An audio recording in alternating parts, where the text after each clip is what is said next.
Mi resumen de lo que vimos ayer, cortito. Ayer planteamos que hay dos explicaciones de la palabra Badad. Obviamente, Eija, Lamentaciones, es un libro extremadamente triste y comienza con esta idea de Badad, que Jerusalén estaba sola. Una ciudad que estaba llena de gente, que ahora se quedó sola por la destrucción, etcétera, etcétera. Y planteamos que vemos en la Torá un par de lugares en donde Badad, estar solo, es una virtud, no es negativo. Entonces, la misma palabra en dos psukim diferentes, con dos contextos totalmente diferentes, incluso uno se animaría a decir opuestos, tienen que tener alguna conexión entre ellos, porque si no se utilizarían diferentes palabras para decir la misma cuestión. Levad, levada, hay otras palabras, solo, sola. Entonces, ¿por qué usa justamente badad, que es una palabra, digamos, no tan común? Porque hay un vínculo entre esos dos lugares, entonces evidentemente tenemos que encontrar ese vínculo. Y también dijimos que hay una especie de hilo conductor en la historia del pueblo judío, en la historia de la humanidad en general, en donde el primer hombre estaba en el Gan Eden y, entre comillas, la estaba pasando muy bien,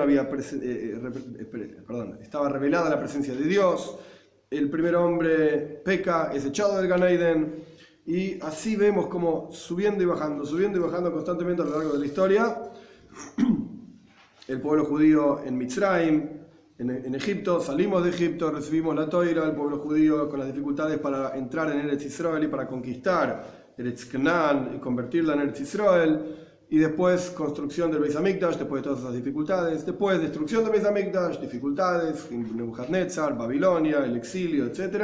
Construimos el segundo Beis Hamikdash, que era mayor, más increíble que el primero, otra vez se destruye, dificultades, estamos en Golus, en exilio, para llegar a la construcción del tercer Beis Hamikdash. Esto es lo que vimos ayer. Vamos a avanzar. Para explicar toda esta cuestión y para entender cómo funciona esta especie de onda sinusoidal, pero que va creciendo. No es siempre igual porque uno va elevándose más, porque el segundo Beis Hamikdash era mayor que el primero, el tercero va a ser mayor que el segundo y así sucesivamente. Para entender esto, explica el Rebbe Rashab, el quinto Rebbe de Chabad, que el objetivo de toda la creación es, como dice el Midrash, Dios tuvo una taiba, una pasión, unas ganas, por así decir, de tener una morada en este mundo físico y material. Y esta morada se completa y se hace a través de la avoida, del trabajo espiritual del pueblo judío. Como Toire Mitzvahs. Cada vez que cumplimos una mitzvah, traemos, como hablábamos ayer un poquitito también, la presencia de Dios aquí abajo en la tierra. Y como dicen nuestros sabios también en el Midrash, con quién consultó sobre toda la creación, sobre la creación entera, antes de crear el universo, con quién consultó Dios si lo creaba o no, a quién le preguntó. Está escrito, las almas del pueblo judío. Ay, dice tzadikim, ameskulam tzadikim. Y Shaya mismo dice, todo el pueblo judío somos como tzadikim. Después cada uno tendrá sus downfalls, ¿cómo se dice? Sus caídas, gracias. Pero en la práctica, en la neshome, esencialmente en el núcleo más prístino y puro, etcétera, de cada yehudí, somos tzadikim. Entonces, vemos que, dado lo que está planteando al revés, dado que Dios consultó, entre comillas, él no tiene nada que consultar a nadie, pero así dicen nuestros sabios en el Midrash, como para entender que el pueblo judío, en alma, espiritualmente, estaba incluso antes de la creación. Como vemos que Dios consulta con las almas del pueblo judío si crea el universo, vemos que hay una relación muy profunda entre las almas del pueblo judío y el universo. Al punto tal que somos los Yehudim, a través de que se inviste el alma en un cuerpo y cumplimos mitzvot, que llevamos al universo su plenitud. Entonces, de vuelta, ¿cuál es la intención por la cual Dios crea el mundo? Porque Él quería vivir aquí abajo, estar revelado en este mundo físico. Y esto se logra a través del pueblo judío cumpliendo mitzvot. Ahora bien, al comienzo de la creación, el universo fue creado en forma plena, completa, no le faltaba nada. En las palabras de nuestros sabios, al milúo y nibra, fue creado el mundo completo, pleno, de manera tal que la revelación principal de la Shechina, de la presencia de Dios, estaba aquí abajo en este mundo. ¿Qué significa Ikar Shechina, la principal revelación de la presencia de Dios? ¿A qué se refiere esto? Esto se refiere a lo que se llama, en la mística judía, Kabbalah, Hasidis, Soivev Kolamen. Bekitsur, en resumen, porque acá el Rebbe no lo explica, asume como que uno lo sabe y avanza. Hay dos tipos de revelación divina, y esto lo podemos entender también con dos tipos de influencia del alma en el cuerpo. Hay una influencia del alma del cuerpo que se llama pnimi, interior, en donde cada capacidad del alma se inviste en una parte del cuerpo, en los ojos la capacidad para ver, en los oídos la capacidad para escuchar, y así sucesivamente. Cada koyach, cada fuerza del alma se inviste particularmente en una parte del cuerpo que es recipiente específicamente para esa parte del alma. Yo no podría ver con los pies y no podría escuchar con la nariz. ¿Por qué? Porque físicamente no funciona. El pie no tiene la capacidad física, la composición física necesaria para poder ver, y el ojo para poder caminar no tiene. Entonces la parte del alma que da a la persona la capacidad de ver se inviste en el ojo, la parte del alma que da a la persona la capacidad de escuchar en los oídos, y así sucesivamente. Esto se llama, llevándolo a Dios, a las revelaciones divinas con las cuales Él crea el mundo, memale kolalmen, como Dios llena los mundos. Como el alma llena el cuerpo, en cada parte del mundo Dios se revela de acuerdo a la capacidad de esa parte del mundo de soportar a Dios. Después hay otra cosa que se llama soibev kolalmen, como Dios trasciende el mundo. Traducido soibev significa rodea, pero no significa que rodea y no está en el interior. Significa que está por encima de división de todo tipo de cosas en el mundo. ¿Qué quiere decir esto del cuerpo? Hay una capacidad del cuerpo que se llama Rotzoin, del alma quiero decir, que se llama Rotzoin, voluntad. La voluntad se expresa en todo el cuerpo por igual. A la voluntad no le interesa si es el oído, si es la nariz, si son los pies, si es la mano, si es el estómago. La voluntad funciona en todo el cuerpo al mismo tiempo y sin diferenciar este miembro de este otro miembro. Esto lo llamamos soibev, trasciende y rodea todo por igual. Hay una capacidad, una fuerza divina que trasciende y rodea al mundo por igual, sin importar qué clase de nivel esté el mundo, si es el mundo de Atzilus, Bria y Etzila, no importa, ninguno de los mundos espirituales son todos lo mismo frente a esta luz. Están en todos lados por igual que la voluntad en el cuerpo. Ahora bien, acá el lenguaje es Ikar Shechina, que es el lenguaje que está en el Midrash. La principal revelación de la presencia de Dios estaba aquí abajo. ¿Qué significa principal revelación de la presencia de Dios? Evidentemente hay dos. Está la normal revelación de la presencia de Dios y la principal. ¿Qué es la principal? Esta energía que se llama Soibev Kol Almin, que trasciende y rodea todos los mundos.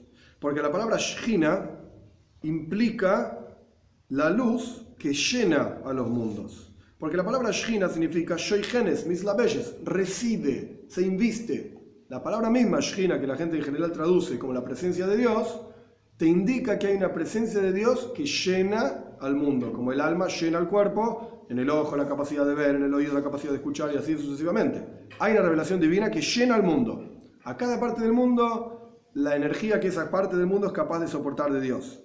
Pero cuando hablamos de Ikar Shechina, la principal revelación de la presencia de Dios, esto es algo superior todavía a Shechina. Hasta más de Shechina. Así nomás. Ikar Shechina es algo superior. Significa, Oirat Soibev, esta luz que trasciende y rodea a todos los mundos. Como está explicado ampliamente en los discursos que dijo el Rebbe anterior, el último discurso, Basilegani, ampliamente está explicado ahí este punto de Shechina por un lado e Ikar Shechina por otro lado. Shechina es Memale Kol Almin, como Dios llena los mundos. Ikar Shechina es como Dios trasciende los mundos. Y a pesar de que la proyección de esta energía que trasciende los mundos, Soibev Kol Almin, se logra a través del trabajo de Adam Arishon y de las almas del pueblo judío justamente. Son ellos los que tienen la capacidad de traer esta energía aquí abajo al mundo. Entonces dijimos por un lado que el mundo fue creado en forma plena, completa. ¿Qué quiere decir completo? Que estaba revelado en el mundo tanto la energía divina que llena el mundo como la energía divina que trasciende el mundo. Completo, estaba todo. Si ahora el Rebbe está preguntando, con cada mitzvah que un yehudí hace, trae una revelación de la presencia de Hashem y Ikar Shechina, de Soibev Kol Almin. Pero esto ya estaba ahí. ¿Se entiende el problema? Ya estaba esa revelación. Si el mundo fue creado en forma plena. Entonces, ¿qué logra un yehudí cuando cumple la mitzvah? ¿Traer algo que ya estaba? Bobe maices, no sirve para nada, si ya estaba ahí. Sin embargo, la idea es la siguiente.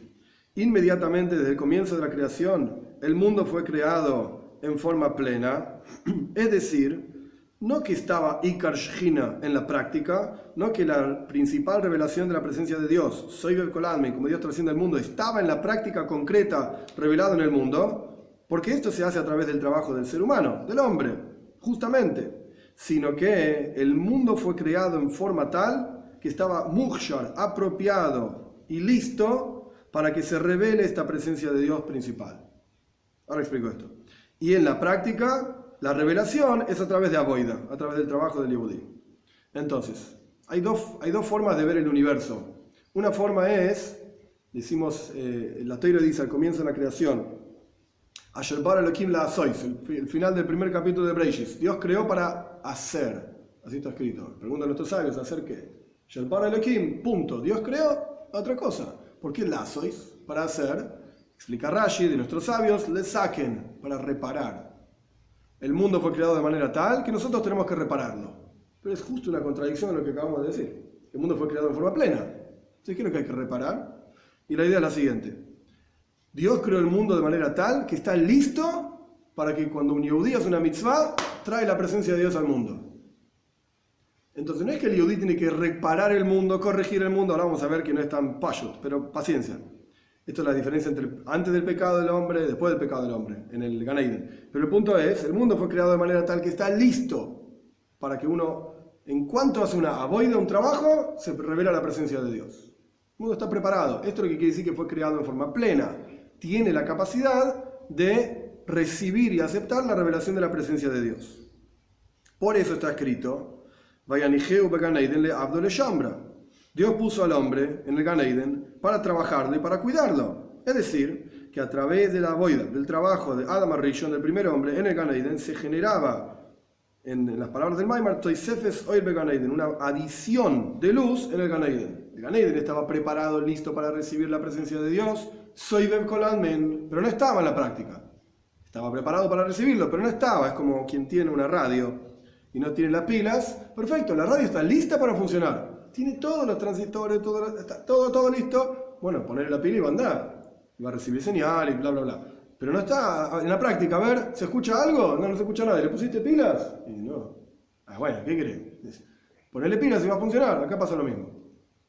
El universo entero estaba preparado, listo para la presencia de Dios. En la práctica estaba la presencia de Dios ahí y no, flaco, ponerle pilas. ¿Qué tenés que hacer? Avoida. Por eso al primer hombre fue puesto, le Abdo le Shambra, para trabajar el Gan Eden y para cuidar el Gan Eden. Trabajar el Gan Eden son las mitzvahs positivas, andá y hacé tal cosa. Cuidar el Gan Eden son las mitzvahs prohibitivas, no hagas tal otra cosa. El Gan Eden por sí mismo, ¿qué significa el Gan Eden, el paraíso? Es Memale Kol Almin. Es una revelación de la luz de Hashem que llena el mundo. Y el hecho de que el mundo fue creado en forma plena, que incluiría también la revelación de Hashem que trasciende al mundo, significa, una vez más, que el mundo está listo para recibir esa revelación. No que en la práctica está esa revelación. Solo que en la luz, ¿entiende esto? Sí. Solo que en la luz de Hashem, que llena los mundos misma, hay una virtud, una elevación, digamos, en el Gan Eden, por sobre todo el resto del mundo, en dos cosas. O sea, sería mejor estar en el Gan Eden que estar acá. ¿Cuáles son las dos ventajas que tiene? Esto que viene ahora es un poquitito difícil, pero simplemente hay que ubicarse un poquito en los niveles. Entre paréntesis, ¿cuál es la diferencia entre Kabbalah y Hasidus? De Kitzur, en resumen. Kabbalah es una especie de mapa, una serie de niveles. Primero viene este nivel, después este nivel se conecta con este otro nivel se conecta con el otro nivel, y cuando vos decís así, se conecta este nivel con otro nivel y se genera un canal. Eso es Kabbalah.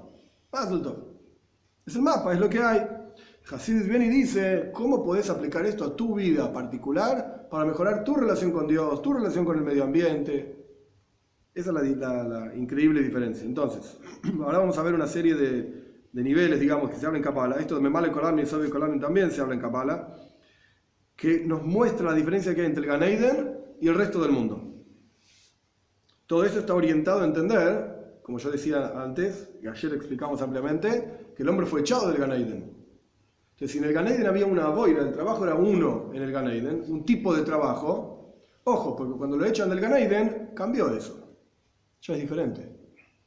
Por eso, adelantándome a propósito, entre paréntesis, siempre se habla de que uno con las mitzvahs, uno repara el mundo, uno trae la presencia de Dios, uno refina el mundo, nos refinamos a nosotros mismos. ¿Por qué no dijo eso antes? Porque el Adam Arishon, el primer hombre, no necesitaba refinar nada. Él no necesitaba refinarse a sí mismo, Y el mundo donde él vivía, que era el Gan Eden, tampoco necesitaba refinar nada. Era solamente agregar más luz, más energía. Que esto es lo mismo que va a pasar en la época de Moshiach. Y el Rebbe está orientando hacia esa cuestión. Cuando el hombre es echado del Gan Eden, flaco, ahora no es una cuestión de agregar luz. Ahora tenés que corregir el desastre que hiciste. Ahora tenés que repararte a vos mismo y reparar el mundo que está a tu alrededor. ¿Por qué? Porque el mundo que está a tu alrededor tiene dos cosas, al revés. El Gan Eden tiene dos cosas que el mundo a tu alrededor no tiene. Y vos vas a tener que lograrlo con tu avoida. ¿Cuáles son las dos cosas, las dos diferencias? No son cosas, diferencias. Entre el Gan Eden y el mundo a nuestro alrededor. La primera es que la energía divina, la luz que se inviste en los mundos, no en el Gan Eden, en el resto del mundo, proviene de un lugar que se llama Zain Tachtonis. Ahora explico esto, ¿sí? 7 inferiores, paciencia. Y en el Gan Eden iluminan Gimel Rishonos, las 3 primeras. 7 inferiores y 3 primeras. Ahora explico, paciencia. Y la segunda, ¿cuál es la segunda diferencia? Que en los mundos lo único que hay es Yedias Ametzius, el conocimiento de la existencia de Dios. Y en el Gan Eden, Gilu y Amaos, está revelada la esencia de Dios. ¿Qué significa esto? En realidad una cosa depende de la otra también. Pero bueno, ¿qué significa esto? Esto es así. En Kabbalah se habla de 10 niveles. Que no importa ahora qué son cada uno de ellos. No importa realmente. El punto es que esos 10 niveles se dividen en 2. Niveles que llamamos en general intelectuales, que cuando los proyectamos esos niveles en el alma de la persona, decimos que el hombre tiene intelecto y tiene emociones. 3 cualidades intelectuales, Chochma, Bin y Das, 7 cualidades emocionales, Gesed, Gvura, Tiferet, Malchus. Perfecto. Que no importa ahora qué son, porque no es el punto del Maimon. No importa. El punto es que en el Gan Eden Dios se revela en forma intelectual, entre comillas. La energía que hay en el Gan Eden es como si proviniese del cerebro, entre comillas, de Dios. Y la energía que hay en el resto del mundo proviene de las cualidades emocionales de Dios, no de las cualidades intelectuales. Obviamente, viéndolo en el hombre, en el paralelo del ser humano, por eso el ser humano es creado a imagen y semejanza de Hashem, la cabeza está arriba del corazón. Físicamente hablando, la cabeza está arriba de todo, los pies abajo de todo. ¿Por qué es así? Porque espiritualmente hablando, la cabeza tiene una revelación del alma muy superior al resto del cuerpo. Y a medida que uno va bajando, va viendo menor revelación de la presencia de Hashem. E incluso cuando uno, esto es algo payo, algo obvio, vos vas bajando desde arriba, en el hombre, desde arriba hacia abajo, físicamente hablando, y te vas encontrando con funciones mucho más animalísticas. Y a medida que llegaste abajo de todo, en la cabeza, ¿no? Los animales no piensan, no hablan, etc. Esto es del hombre nada más. Pero el corazón, los animales también tienen corazón. Y el perro es culo y leif. El perro es todo corazón. Kelev en hebreo significa perro. Dice Kabbalah, culo y leif, todo corazón. El perro también tiene corazón, emociones.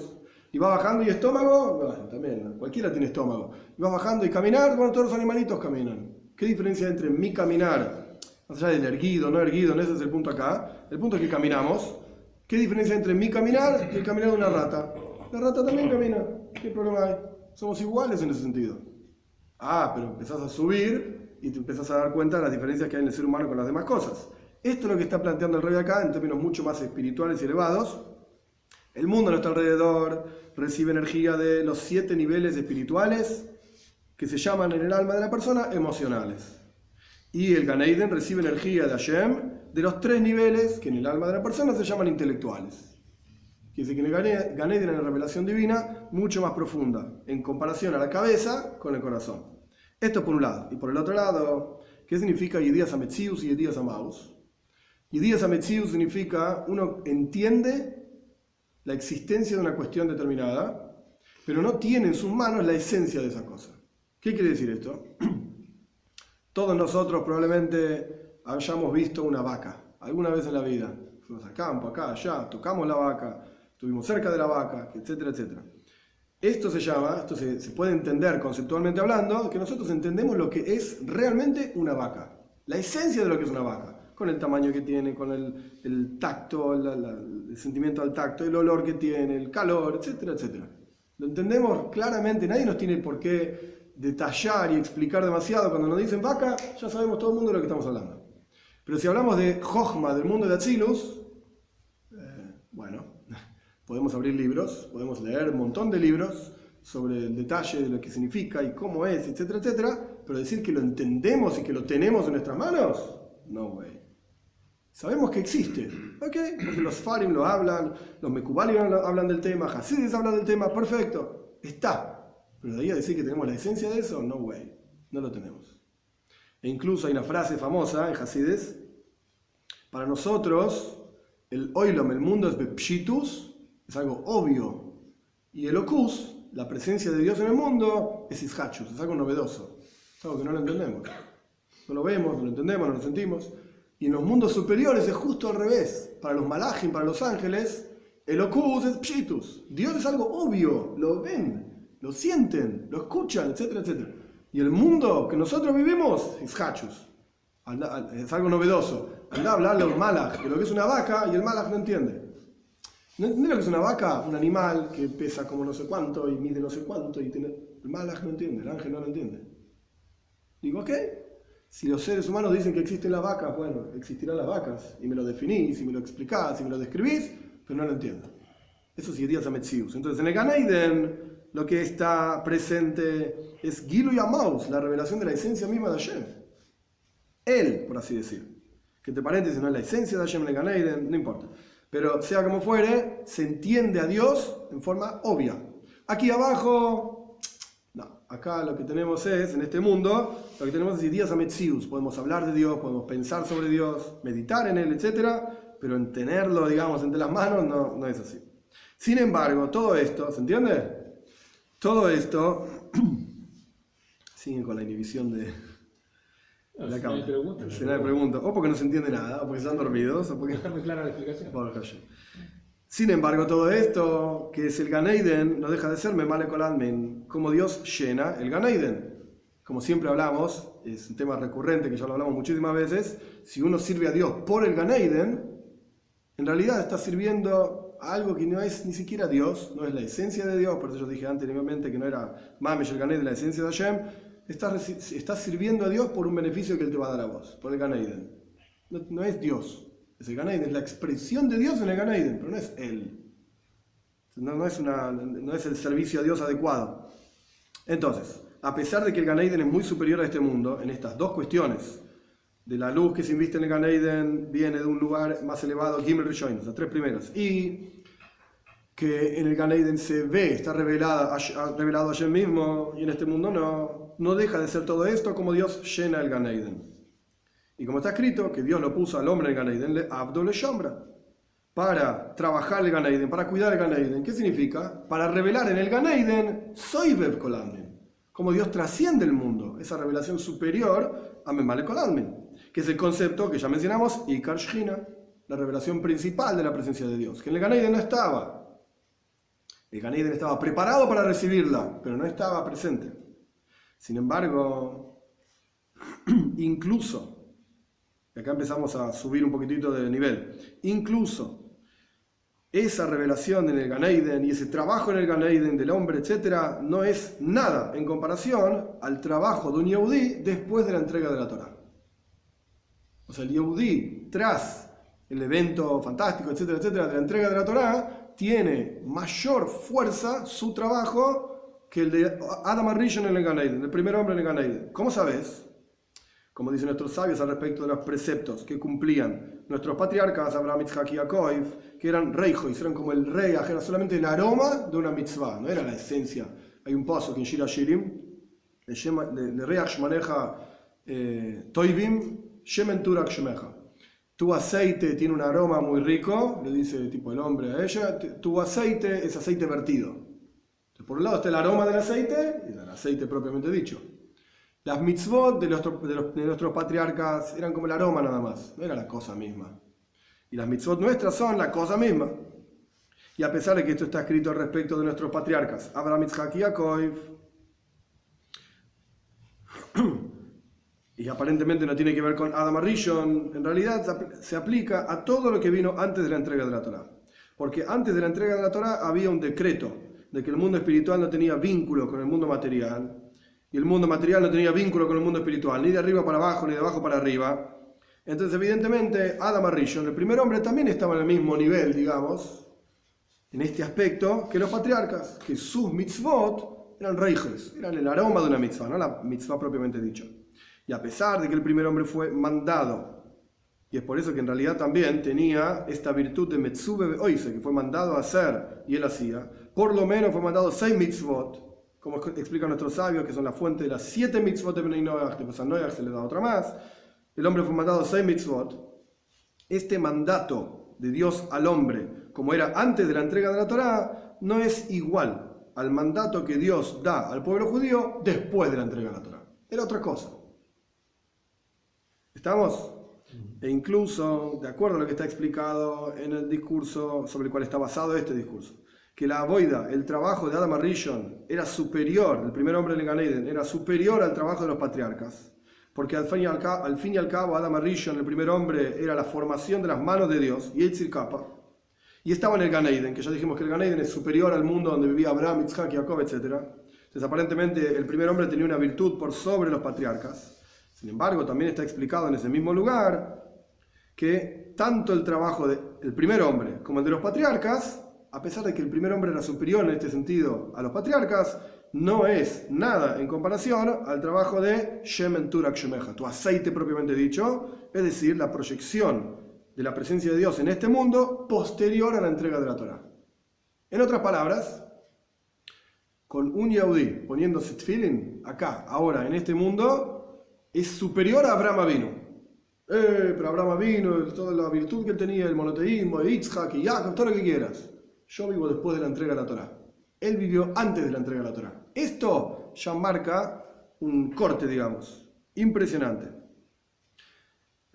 Sin embargo, también el trabajo espiritual posterior a la entrega de la Torá. Fíjense cómo el rey va subiendo. ¿Sí? Primero hablamos de Adam Arishon, después incluimos los patriarcas, después incluimos la entrega de la Torá. Vamos pasando, digamos, por la historia de la humanidad, subiendo de nivel. Más allá de esta pequeña discusión de quién era superior, si Adán o Abraham, etc., más allá de esa cuestión, vamos subiendo de nivel. Incluso el trabajo después de la entrega de la Torá no es comparable a la revelación de la presencia de Dios que había en el Beis Hamikdash. Dios entrega la Torá en el año 2448 de la humanidad, digamos, tomando en cuenta los 5778, etc., y el pueblo judío construye el Beis Hamikdash aproximadamente 500 y pico años después, porque tenemos 40 años del desierto, más los 490 años desde que entraron en Eretz Clan hasta que construyen el Beis Hamikdash. Todo ese tiempo, ese periodo de tiempo, eran Yehudim cumpliendo mitzvot, superiores a Abraham, Isaac y Jacob, superiores al primer hombre, pero inferior a lo que era la presencia de Dios sentida en el universo por cumplir una mitzvah, por haber construido el Beis Hamikdash. A partir de la construcción del templo, y en particular, dice el Rebbe, a través del Abdul Shambra, del trabajo que el pueblo judío hacía en el templo, ese era el lugar que Dios eligió. Entonces, ese lugar realmente se volvió, dirá lo Yisbaraj, una morada para Dios. Esa era literalmente la casa de Dios. Ese era el Beis Hamikdash. La casa donde Dios estaba revelado. Y una casa fija. ¿Se acuerdan que habíamos hablado ayer de que Abraham lo llamó al monte Moria Har, un monte? Yitzhak lo llamó un campo, Jacob lo llamó una casa. ¿A qué hacía referencia Jacob con la casa? Al Beis Hamikdash, al templo. Incluso el Ramban, Nachmanides, tiene toda una explicación interesante, no tiene que ver directo con esto, pero que Abraham, Yitzhak y Jacob son paralelos, digamos, del primer, segundo y tercer templo. El primer templo era como un monte, el segundo como un campo, y el tercero realmente es una casa. El tercer Beis Hamikdash es algo, como hablábamos ayer también, viñanas de Kuchabrijo, la construcción de Dios mismo, es eterna, etc. Entonces, seguimos avanzando en la historia. La revelación divina en el mundo, la presencia de Dios en el mundo, a través de que se construyó el Beis Hamikdash y se trabajaba en el Beis Hamikdash, en el templo, era increíblemente superior a todo lo que había venido antes. Y en el Beis Hamikdash mismo, en el segundo Beis Hamikdash, seguimos avanzando en la historia, la morada para Dios era más concreta, digamos, porque el Beis Hamikdash era más grande y duró más tiempo, y a pesar de que en el segundo templo faltaban cosas que en el primer templo sí estaban, estaba el aro, el arca, el bastón de Moishe, el tzitzin de Samán, ¿cómo se llama? La vasija donde había maná, el shemen hamishcha, el aceite de unción, y una quinta cosa que ahora no me acuerdo qué era. Las tablas no estaban. Bueno, pero el Aarón entero no estaba, sí, el Aarón entero. La vara de... Ya lo dije, sí. Ah, la vara de Aarón, sí. Claro, no, sí, dije, el la bastón de vara Aarón también lo dije. Hay una que se me está... Y la de los. La vara famosa De Aarón, por eso, el bastón de Aarón, sí, sí. Bueno, eran 5 cosas que aparentemente el segundo Beis Hamikdash era inferior en este sentido al primero. En el primero sí estaba todo esto. El arca con las tablas, etc. El libro bastón de la Aarón. alianza. Sí, es el arca. No, Mikol Makin, sin embargo, el versículo dice, Godoil, que el segundo templo era superior, y no solamente físicamente hablando que era más grande o duró más años, sino que era superior, espiritualmente hablando también, al primer templo, en construcción, en lugar, espacio, y en años, Zman, que son definiciones que funcionan en este mundo. El tiempo y el espacio son de nuestro mundo material, en el Gan Eden no hay tiempo y espacio.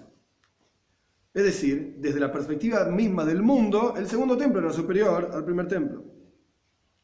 Muy bien, pero el segundo templo también fue destruido. Fuimos subiendo, qué lindo. Pero el segundo templo tampoco lo tenemos. Sin embargo, la principal casa de Dios va a ser en el futuro por venir, justamente, a través de las Torah y Mitzvot que vamos a cumplir en ese momento. Que entonces vamos a poder cumplir las Mitzvot en forma plena y completa. Como decimos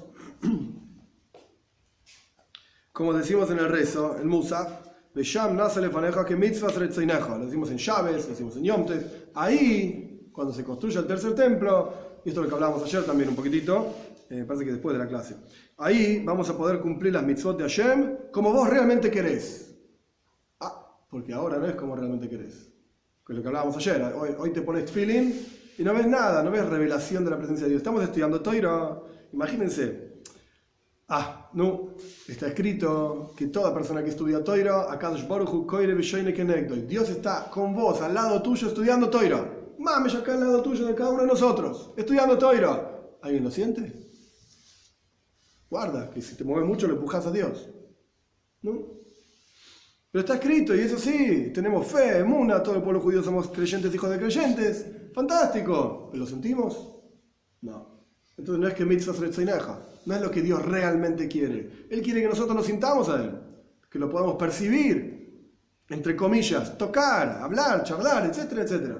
Todo esto entre comillas. Entonces Sham, justamente, en la época del tercer templo, ahí vamos a poder cumplir las mitzvot como vos realmente querés. Que te sintamos, podamos ver la revelación, podamos disfrutar de esa revelación, como está explicado ampliamente en otros lugares, en los discursos del Rebbe Maharaj, del cuarto Rebbe de Chabad. ¿Estamos? Con esto fuimos viendo paso a paso en la historia de la humanidad, como en realidad solamente en el tercer Beis Hamikdash es que realmente podemos llegar a la plenitud del ser humano. Ahora bien, tercer capítulo. Esta increíble virtud que va a haber en el futuro por venir, con el tercer Beis Hamikdash, lo vamos a entender por la increíble con la increíble virtud de nuestro trabajo concreto en el tiempo del exilio, antes de que venga el Beis Hamikdash, porque este trabajo que nosotros hacemos ahora es una preparación para el tercer Beis Hamikdash. Entonces, toda preparación tiene que tener un me'ein, una forma, algo que indique aquella cosa para la cual te estás preparando. Si vos tenés que rendir un examen de matemática en la facultad y estudiar biología, pues no creo que te vaya muy bien. Puede ser que seas un genio de la biología, pero en el examen de matemática te va a ir mal. ¿El examen de matemática qué estudias? Matemática. Nosotros esperamos tercer Beis Hamikdash para sentir a Dios, para ver a Dios, para percibirlo, etc. ¿Cómo tenés que prepararte? Y con algo que tenga algo que ver con eso. Paréntesis, todo esto es Hasidis. Lo que pasa es que el Rebbe lo va a poner en otras palabras, pero esto es lo que significa Hasidut. Esto irá a ser Mashiach, es la Torah de Mashiach. Es la Torah que vamos a estudiar cuando venga Mashiach. Y ahora tenemos una especie de prueba. Como está escrito que antes de Shabbos hay que probar las comidas que uno come en Shabbos. Antes de Shabbos, el Rebbe decía que hay que probar cada una de las comidas, está escrito en Shulchan Aruch, cada una de las comidas que uno va a comer en Shabbos, y probamos un poquitito, como para tener una especie de gusto de Shabbos antes de Shabbos. Y esto es Hasidis. Esto es lo que es el pensamiento hasídico. Es probar la Torah de Moshiach antes de Moshiach. Ahora bien, tenemos que entender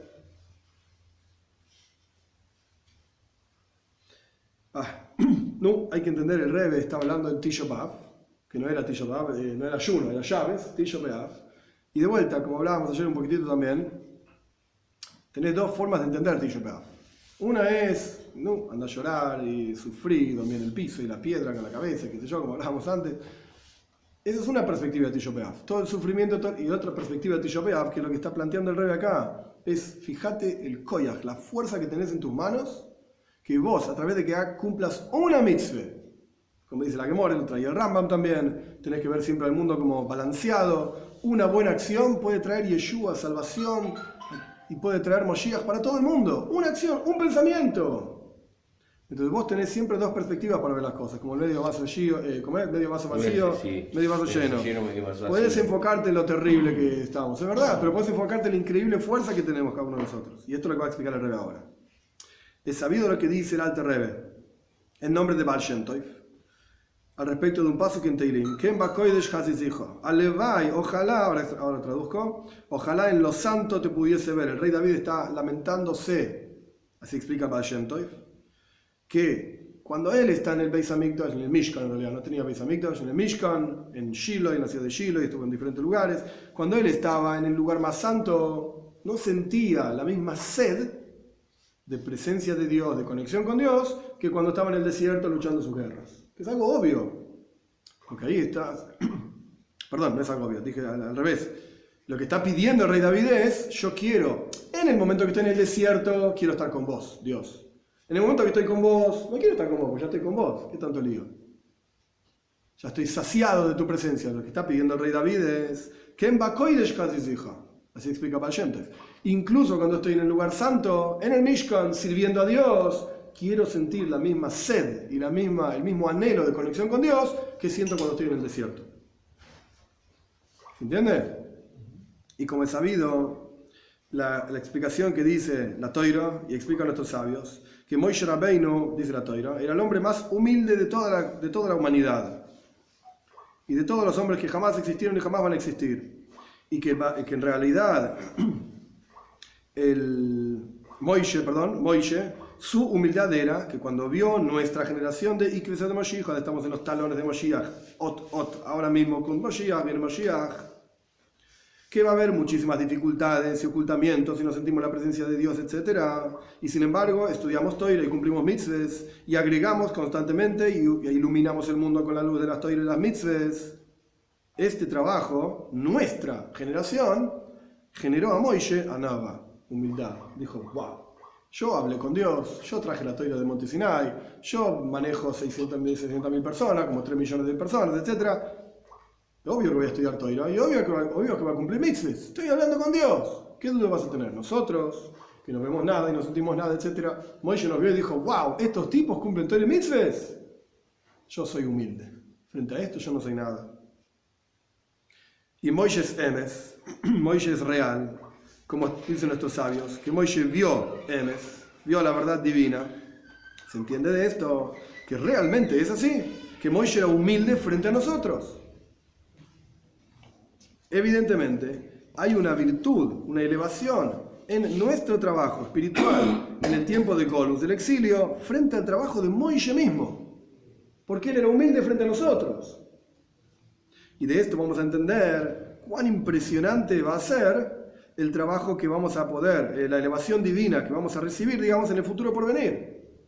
Porque dado que la revelación divina del futuro por venir surge, es como una consecuencia de nuestro trabajo ahora en el Zman Golus, en el momento del Golus, del exilio, entonces si nuestro trabajo era superior al de Moishe incluso, y nuestro trabajo es lo que genera la redención por venir, wow, lo que va a ser la redención por venir. ¿Se entiende la comparación? Y con esto vamos a entender también por qué el exilio que vivimos ahora es tan largo. Porque dado que este exilio es una preparación para una revelación divina tan elevada, que va a estar incluso por encima de cómo Dios puso al hombre en el Gan Eden, y por encima de Matan Toira, por encima del primer Beis Hamikdash, por encima del segundo Beis Hamikdash, por encima de Moshe Rabbeinu. Hoy, entonces este exilio tiene que ser muy largo, para que a través del trabajo espiritual del pueblo judío a lo largo del tiempo del exilio podamos llegar rápidamente al Beis Hamikdash Shlishi, al tercer templo, que va a ser una revelación superior incluso a las primeras, y esto lo que significa el versículo en la Torá donde habla Betach Badad en Yaakov, que habíamos hablado al principio en la primera, ayer digo, que con seguridad va a estar solo el ojo de Jacob, una herencia sin límites. Esto es lo que significa el tercer Beis Hamikdash, el tercer templo. Y está en nuestras manos literalmente actuar para que eso pase. Este capítulo es el cuarto capítulo. El que viene ahora es un poco complicado. Hay que tener un poquitito en la cabeza algunas letras del abecedario hebreo. El concepto que el Rebbe transmite en este capítulo, lo digo antes siquiera de leerlo porque quizás va a ser un poco más fácil de masticar después. El concepto que quiere transmitir el Rebbe hay un concepto que se llama Isiashbus. Isiashbus es cuando una persona, Isiashbus literalmente significa asentado, que esto está basado en el pasuk de Lamentaciones que dice Eija Yashva Badad, sentada sola, Yerushalayim, qué sé yo. Pero esta palabra sentada hay un contenido conceptual muy grande.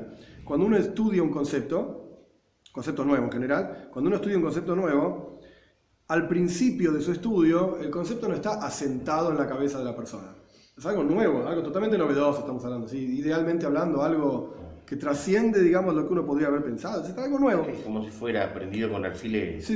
Está como prendido con alfileres en tu cabeza. Lo leíste. Incluso a veces quiere retomarlo. Correcto. Algo entendiste, no algo te quedó, pero decir que está asentado y que vos podrías repetirlo, no. Tienes que volver a leer y volver a leer, y bueno, hasta que lo estudiás una y otra vez, y ahí sí decimos que está asentado en tu cabeza. Ok, listo, lo entendí. Para que esto pase, es decir, todo lo que hablamos anteriormente, los niveles espirituales del primer templo, del segundo templo, todos los niveles que dijimos anteriormente, y el increíble nivel del trabajo que un yehudí hace ahora, en este momento del Golus, del exilio, para construir, por así decir, el tercer Beis Hamikdash, todo buenísimo, pero está como volando por el aire. Es algo bastante abstracto. Te acabo de explicar que cuando te pones tefilín es fantástico. Sí, pero pará, no lo tengo claro en la cabeza, no está Beisiashmus. Ok, el Rebbe lo explicó, el Rebbe lo dijo, nos comparó con Moshe Rabbeinu, nos comparó con la venida del Mashiach, etc. Perfecto, es lindo, muy bueno, es muy grande. Pero no es que es algo que uno entienda, no lo entendemos. Entonces el Rebbe va a explicar que todo esto que dijimos anteriormente está muy bien, pero tiene que estar Beisiashmus, lo tenés que tener claro en tu cabeza. Bien claro en la cabeza. ¿Para qué? Para que cuando en la práctica estés poniéndote los tefilín, lo puedas sentir. Porque si solamente quedó volando, por así decir, en la tapa de los sesos, no lo sentís, no está claro. Bien, y el Rey va a explicar cómo se clarifica toda esta cosa. Es una explicación un poco mística, paciencia, no es que sea tan imposible, pero es un poquito más complejo de lo que venimos viendo hasta ahora. Ahora bien, para poder proyectar este concepto de Bada, de estar sentado solo, o sea, en la época del Beis Hamikdash, Hashem y el pueblo judío, etc., del tercer templo, quiero decir, para que todo esto se proyecte aquí abajo y en forma de yeshiva y siashvus, de vuelta, Eija Yashva Badad, Eija estaba sentada sola, para que todo esto esté asentado en nuestro intelecto, en nuestras emociones, etc., tiene que haber una proyección de todos estos niveles en el mundo en forma de Seider Ishtalshelus. En Kabbalah se explican, Hasidus ampliamente también, hay una cadena de niveles, que como una cadena, ¿sí? Los eslabones están conectados uno con el otro. De la misma manera hay una cadena, por así decir, infinita de niveles, desde la presencia de Dios misma hasta aquí abajo, y va bajando toda esa energía hasta materializarse en este mundo. Esto se llama en Kabbalah Seider Ishtalshelus. Kabbalah, Hasidus, el orden de cadena de mundos. Ahora bien. Desencadenamiento. ¿Desencadenamiento? ¿Por qué? Desencadenando. Bueno, la cadena va bajando, digamos. Ok. Bueno, no es que se desarma la cadena. También hay una versión de un texto de Chabad que dice el orden cadenoide. Bueno, sí, la peor de la terminología. Okay. Desencadenamiento de los mundos. Bien, perfecto. Esto se llama en hebreo Seider Ishtalshelus. Que Shalsheles quiere decir cadena en hebreo. Entonces Ishtalshelus es el desencadenamiento de todos los mundos. Pero no es que están desconectados, porque suena como que están desconectados. Desencadena todo. Bien, ok. Tiene que bajar entonces todo esto que explicamos anteriormente en todos estos niveles, y ahí decimos que está asentado en el mundo, realmente. Se absorbió en el mundo esta cuestión. Y por eso está escrito en el versículo Eija, 3 palabras, Eija Yashva Badat. Eija es como la lamentación, hoy va voy, o se puede traducir como. Yashva es sentada, hace referencia a Jerusalén, y Badad es sola. Esas tres palabras, el rey va a empezar a jugar con estas tres palabras en este capítulo y en el que sigue. Es decir, estas tres palabras nos muestran que cuando vos tenés Eija y podés lograr a Yashva, podés asentarlo, ahí llegás al tercer Beis Hamikdash, que es lo que hace referencia a este Badad, solo con Hashem. Que la proyección de Badad aquí abajo, en forma de Yashva, en forma de asentado, es a través de Eija. ¿Qué es Eija? Ahora bien, la palabra Eija tiene 4 letras, una Aleph, una Yud, una Haf y una Hei. El rey va a empezar a jugar con estas 4 letras. La Aleph indica me trabé con el hebreo. Muchos niveles espirituales, uno por sobre el otro. Esto es la Aleph. Como por ejemplo, en la palabra Ejad, que decimos en el Shema, ¿sí? Shema Israel, Hashem Elokeinu Hashem Ejad. Escucha Israel, Dios nuestro Señor es uno. Esta palabra uno, Ejad, está compuesta por 3 letras. Una Aleph, una Ges y una Dalet. La Aleph de Ejad es una Aleph que está por encima de la Ges y por encima de la Dalet. En cada palabra, en el hebreo funciona así, en el castellano no sé, y no importa tampoco, en el hebreo funciona así. Una palabra está compuesta por letras. El orden en el que están esas letras en la palabra no es un orden así nomás, porque yo no podría decir cualquier, o sea, Ejad es Aleph, Ges y Dalet, no es Daj, yo qué sé, Dalet, Aleph, no, con otro orden es otra cosa, otro concepto. Una vez que están ordenadas las letras en una palabra de una forma determinada, las letras que preceden a otras en el orden en la palabra, significa que son niveles espirituales superiores. La Aleph es superior a la Ges es superior a la Dalet. Entre las tres forman la palabra Ejad, uno, que es un concepto, perfecto. Pero dentro de ese mismo concepto particular, primero viene la Aleph, después la Ges y después la Dalet. ¿Y qué son la Ges y la Dalet? Para entender que la Aleph es superior todavía. La Ges son 7 cielos y la tierra, esto está en el Talmud, en el Shulchan Aruch, y la Dalet son las 4 direcciones del mundo. Y la Aleph es Alufo Shel Olam, el Señor del mundo, que está por encima de la Ges, por encima de los 7 cielos y la tierra, por encima de la Dalet, por encima de las 4 direcciones del mundo. Esta es la Aleph de Ejad.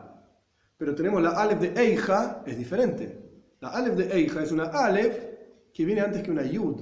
Eija, Aleph, Yud, Haf, Hei. La Aleph de Ejad es una Aleph que viene antes que una Ges, que son 7 cielos y la tierra. La Aleph de Eija es una Aleph que viene antes que una Yud. ¿Qué es la Yud?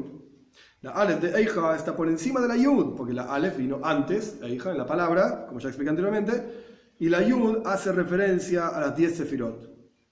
E incluso podríamos decir las 10 Sefirot ocultas, esto es una cuestión, una especie de...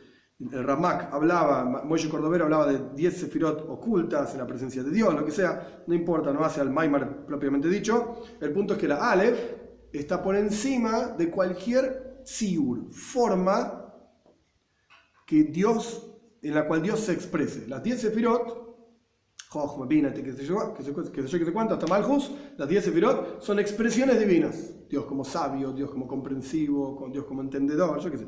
Dios como bondadoso, etcétera, etcétera.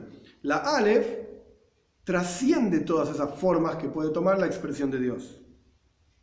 Y esta Aleph no solamente la trasciende y está por encima de la Yud, sino que se proyecta en esa Yud, en la palabra Eija. Y esta Aleph proyectada en esa Yud de la palabra Eija indica las 10 Sefirot del mundo de Atzilus. Como en la práctica esa Yud ya sale de la Aleph y pasa a ser una letra independiente de la Aleph. Porque ¿qué pasa? La Aleph hace referencia de vuelta a Aluf Sheloim, al Señor del mundo, a lo que trasciende todo tipo de tziur y forma, etc. La Aleph esa incluye en su interior la Yud. Incluso cuando uno ve cómo se escribe una Aleph, es una rayita diagonal, una Yud arriba y una Yud abajo. La Yud está incluida dentro de la letra Aleph. Pero en la palabra Eija tenés una Aleph y después inmediatamente viene una Yud. Quiere decir que la Yud se separó de la Aleph, por afuera, digamos, de la Aleph. Entonces, la Aleph indica aquello que trasciende la expresión divina, que trasciende todo tipo de forma. Pero la Yud que viene después de la Aleph indica que ya sí hay una forma. Que sucede a la Aleph, gracias. Ya sí indica una forma específica. Una forma de 10 expresiones divinas. ¿Y cuál es el nivel, digamos, clásico donde se habla de 10 expresiones divinas, espirituales, etc.? El mundo de Atzilus. Que ahora no importa qué quiere decir, el mundo de Atzilus. un mundo espiritual donde hay 10 expresiones de Dios. Pero después de la Aleph y la Yud, en la palabra Eija vienen otras dos letras, Haf, Hei, Koi, de la palabra Eija, que esto indica al nivel de Malchus. Al último nivel de las 10 Sefirot, Koi es Malchus. Y en particular, Malchus significa el reinado divino, es una sefirá, una expresión divina, de Dios como rey. Y en particular, no solamente Malchus, así nomás, sino Malchus como ya es relacionada, o también relacionada e investida en los próximos mundos, Bria, Yetzira y Asía. El rey va a explicar ahora en particular, en detalle, pero yo lo quiero decir por afuera para que sea más fácil. Después vemos el texto. Como hablamos anteriormente, hay una cadena de mundos. Perfecto. En la cadena, cada eslabón está, en una cadena parada, digamos, en una cadena vertical. El eslabón de arriba entra dentro del eslabón de abajo, digamos, como que le da algo al eslabón de abajo, y el eslabón de abajo se sostiene sobre esa fuerza del eslabón de arriba. Este concepto en Kabbalah significa que los niveles espirituales de un mundo superior descienden al mundo inferior y se transforman en la vitalidad y la energía del mundo inferior. Y ese mundo inferior, a su vez, los últimos niveles de ese mundo inferior, en particular el último que se llama Malchus, desciende al mundo que está por debajo de ese mundo y le da energía y fuerza. Y se vuelve, por así decir, la cabeza del mundo de abajo. Entonces los pies del de arriba se vuelven la cabeza del de abajo. ¿Estamos? Bien. Esto es como los acróbatas que se paran uno arriba del otro. Bueno, el tipo está parado arriba tuyo. Bueno, los pies del tipo ese están a la altura de tu cabeza. Algo así. Una imagen, digamos, para entender la idea. El último nivel del mundo de Atzilus se llama Malchus. Una esfera, se llama así, Malchus. Este Malchus tiene dos formas. En realidad tiene más, pero acá lo que estamos hablando en este contexto tiene dos formas. Koi, en forma de Koi, así, eso es lo que quiere decir la palabra Koi en hebreo, o Ze, este. Ze hace referencia a Malchus como está circunscripta al mundo de Atzilus. No bajó, no se invistió en ningún lado, no transmitió nada. Malchus en el mundo de Atzilus, eso se llama Ze. Koi, que significa así, es Malchus como está investida en los mundos inferiores. Como bajó del mundo de Atzilus y se proyectó en los mundos inferiores, Bria, Yetzira y Asía. ¿Cómo sabemos esto? Porque hay dos lenguajes de profecía. Un lenguaje de profecía es Koi Amar Hashem, así dice Dios, la palabra Haf Hei, Koi. Y otro nivel de profecía es Ze Keili V'Aveyu, este es mi Dios. Moshe Rabbeinu profetizaba con Ze. Todo el resto de los profetas con Koi. Quiere decir que el nivel espiritual de la profecía de Moshe Rabbeinu, esto es uno de los fundamentos del judaísmo también, según lo plantea Maimónides, la profecía de Moshe Rabbeinu superior a la profecía de los otros profetas. El nivel espiritual de Ze es superior al nivel espiritual de Koi. ¿Estamos? Pero la palabra como es Eija, termina con Koi. No termina con Ze, no es Eize, Eijo. Entonces, dijimos que la Aleph es Dios sin forma, sin expresión, etc. Eso se expresa y se proyecta en la Yud, que es la expresión de Dios de los 10 niveles del mundo de Atzilus. Y termina expresándose en Koi. ¿Qué significa Koi? Como Malchus baja al mundo de Bria, a los mundos de Bria, Yetzira y Asía. Como es sabido la diferencia entre Ze y Koi, que ya lo expliqué, ¿sí? Que Ze, la palabra Ze indica algo que uno puede mostrar con el dedo, esto, y dice Ze, esto en hebreo. Y lo mismo ocurre con la palabra Zois. Esto, pero en femenino. Esta sería como esta, en castellano. Que también es similar a la palabra Ze, esto. Solamente que Zois, esta, es en forma femenina, que indica también otros niveles, que ahora no importa. Y esto lo que significa Malchus, el nivel de Malchus, como es en el mundo de Atzilus. Ze, circunscripta a un mundo donde la presencia de Dios está revelada. Entonces Ze, vos podés decir esto con el dedo, quiere decir que está revelado, que lo ves, lo tenés. Esto es Malchus en el mundo de Atzilus. Y el nivel de Koi es Malchus también, pero en particular como se inviste en el mundo de Bria, Yetzira y Asía. Como baja este nivel de Malchus para ser la cabeza del mundo, de los mundos que está por debajo de ello. Y ese concepto de Kidmuseinu. Dios nos creó Betzalmeinu, a su imagen, Kidmuseinu. Como su imagen también, como su forma, ¿cuál es la diferencia de Tzalmeinu? En castellano es sencillo. No hay diferencia, ¿ok? A imagen y semejanza, la gente suele decir, ok, perfecto. En la práctica es básicamente lo mismo, pero acá el Rebbe está planteando que no es exactamente lo mismo.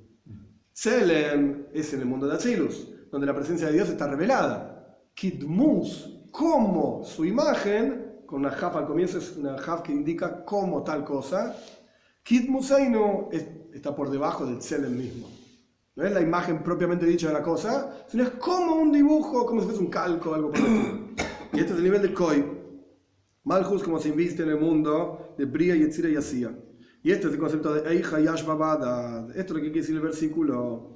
Eija por un lado, sentada, y Badad. Que este concepto de Badad, que es Yahid, que es único, porque está solo, Badad quiere decir solo, único, y está por encima incluso del nivel de Ejad, porque Yahid único está por encima de uno, conceptualmente hablando, porque la Aleph de Eija es Ejad, es un uno que no tiene un dos. Como dice el versículo, tampoco Dios tiene hermano y no tiene hijos, etc. Es un paso, ¿sí? Acá dicen Koyeles. Gam ben ve'achein loy. Dios no tiene hijo y no tiene hermano. Es una imagen nada más, ¿sí? A eso se refiere la Aleph de Eija, que es el nivel en Kabbalah, se llama Atik. Atik Yemin es como el anciano de días, en la misión de Daniel. Es un nivel espiritual extremadamente elevado. A esto hace referencia la Aleph de Eija. En ese nivel no hay división de niveles, no hay formas, como ya hablaba anteriormente de la Aleph antes de la Yud. Indica una revelación divina que no tiene formas, no tiene expresiones ni nada por el estilo. Como es sabido en Kabbalah, que la unión de dos niveles que se llaman Mad y Man, Mind Harin, Mind Nukvin, ahora no importa todo lo que esto es, el punto es revelación divina de arriba para abajo o de abajo para arriba. En el nivel de Atik no hay divisiones, es todo una sola cosa. Ahora explico esto en paciencia. En el futuro por venir, todo este nivel de Eija se va a proyectar para generar Badad. Aquí abajo estar Dios con el pueblo judío en forma única, se va a revelar la presencia única de Dios, aquí abajo y en forma de Yashva, en forma de Isyashvus que lo podamos entender. De Kitsur. Quiero explicar primero en general lo que dijo y después vamos a esto que dijo último de Atik, que parece loco, parece difícil, pero en realidad es más sencillo de lo que parece. El punto que el Rebbe explicó es todo lo que dijimos anteriormente, como ya dije al comienzo de este capítulo, todo lo que dijimos anteriormente de la presencia de Dios en el tercer templo, increíble, las revelaciones divinas, Badad, Dios único se va a revelar y va a estar presente, etc. Todo esto tiene que estar en forma concreta, sentida en la persona. Y el Rebbe fue explicando cómo va bajando a través de la palabra Eija, la Aleph, después viene la Yud, después viene Koi, cómo se va revelando y bajando a lo largo de toda la cadena de mundos, o de desencadena o lo que sea, cadena de mundos, va bajando para materializarse y concretizarse acá abajo en este mundo, concreto. ¿Estamos? Lo último que dijo el Rebbe, en Atik no hay divisiones. En este nivel que se llama Atik no hay divisiones, es toda una sola cosa. En Kabbalah se habla mucho de Zivug, de unión de niveles, y acá el Rebbe los pone en el lenguaje del Arizal, Mind Harin, Mind Nukvin. Mind Harin significa aguas macho, masculinas, gracias, y Mind Nukvin significa aguas femeninas. El que no sabe Kabbalah, más de todo anda a estudiar las aguas masculinas, no sé qué será, las aguas femeninas, las aguas, ¿qué me estás hablando pavadas? Son simbolismos.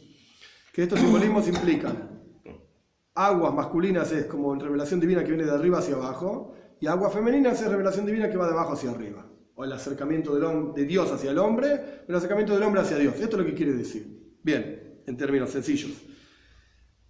En todos los niveles que hay dando vueltas en Kabbalah, como ya dije antes, que es una especie de mapa y está lleno de niveles diferentes, hay una constante unión o, Dios libre y guarde, desunión de niveles, de arriba con el de abajo, el de abajo con el de arriba, el del costado con el otro costado, en forma de arriba para abajo, en forma de abajo para arriba. Es el de arriba el que despierta la unión, como Dios despertando al Yehudí, che, acércate a mí, y te manda una especie de señal, te despierta, etc. O el hombre diciendo, hoy no puede ser donde estoy parado yo, me tengo que acercar a Dios, estoy muy lejos, etc. Eso es Mind Hanin o Nukvin, de arriba para abajo para arriba, perfecto. Pero en Atik, en este nivel, no hay arriba y abajo. Es ese nivel único. Y esta es la idea, básicamente, para entender este concepto, de uno charlando con otra persona o uno charlando con uno mismo. Cuando uno está charlando con uno mismo, pensando una idea, no porque estás loco, pensando una idea, un concepto, que uno lo piensa en la cabeza, ¿sí? A veces produce las palabras, a veces no. Incluso si uno solamente lo piensa en su cerebro, estudiaste algo, estás tratando de entenderlo y estás pensando sobre ese asunto, estás en realidad comunicándote con vos mismo. No estoy estudiando esto para dar una clase a otras personas, no me importa el mundo, ahora estoy estudiando para mí. Y necesito entenderlo, estoy pensando, yo dentro de mi cabeza, qué significa esto, cómo lo entiendo, etc. Estás como, entre comillas, charlando con vos mismo. Esto es lo que significa el concepto de que en Atik no hay de arriba para abajo, de abajo para arriba, es él solo. Es Dios charlando consigo mismo. Y este nivel de Atik es lo que hace referencia cuando decimos Badad, solo o sola en el lenguaje literal, lo que es solo. Esto es lo que se va a revelar con el tercer Beis Hamikdash, con la Atik, con el tercer Beis Hamikdash, en el tercer templo. Pero ese nivel de Atik no sirve simplemente que se revele así nomás. Tiene que estar, como dice el Rebbe, Beis Yashbus. Se tiene que estar asentado y que nosotros podamos captarlo y tenerlo, internalizarlo. Por eso está escrito Eija. Esa Aleph hace referencia a Atik. Esa Aleph se revela en los 10 niveles del mundo de Atzilus, la Yud, y ese mundo de Atzilus termina con Hoy. Ese Malchus se proyecta en sí a los otros niveles hasta materializarse aquí abajo en este mundo en forma de que podamos realmente entenderlo. Pero ¿de dónde proviene todo esto? De Atik.